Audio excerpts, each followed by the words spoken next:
Why should someone buy your book? Well, because environmentalism is such a key issue in our culture war today.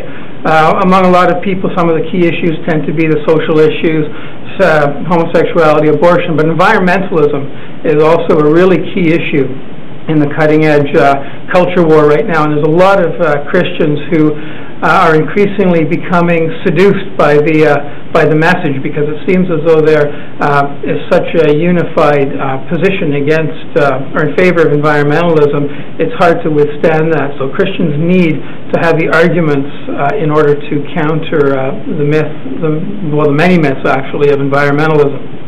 And your book presents them with those counter arguments? Yep, absolutely. I challenge the myths of environmentalism, but I also believe that you can't beat something with nothing. And so I look at the Christian positions on some of the key religious dynamics between Christianity and between the pantheism and secular humanism that essentially form the ideological underpinnings of environmentalism. So I look at the concepts and understandings of God from Christianity versus pantheism and the messianic state. I look at what these different worldviews and religions say about man and even about redemption and evil in the world, and show how environmentalism is completely incompatible with Christianity. Okay. Can someone who may not be Christian benefit from what you've got to say? Well, absolutely. There's very many touching points between what I have to say and what you see in a lot of other conservative organizations that might tackle the issue from an economic or a political perspective, because fundamental, I think, to a Christian view of how to deal with legitimate environmental problems is private property rights, free market dynamics, and those kinds of things. And you see libertarian-oriented think tanks like the Fraser Institute and the Frontier Center for Public Policy also taking very similar positions to what I do, but they do so looking at it from non-Christian philosophy and from economics and from political theory. So definitely many people should be interested in the arguments in this book.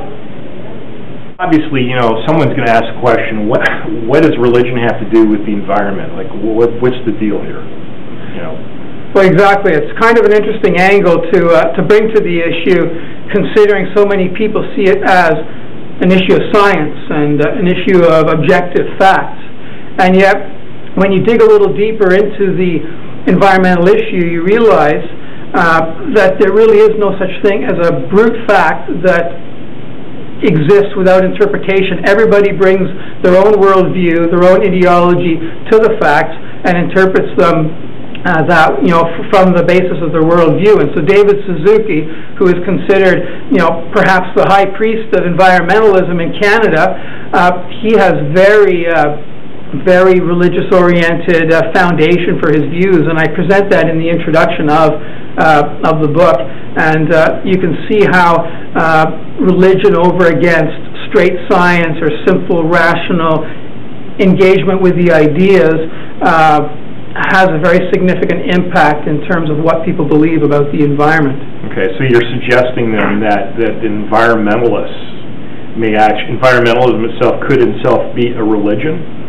Yeah, I would say so. I find it to be an interesting synthesis, if you will, of pantheism and sort of earth worship and nature worship, and then the whole secular humanism which dominates in other areas of our culture wars, with the whole idea of the messianic state, where the state is provides the welfare and survival for people from birth to death, and with all the intervention and the regulations that we have in our society, where the government tries to control every aspect of our lives.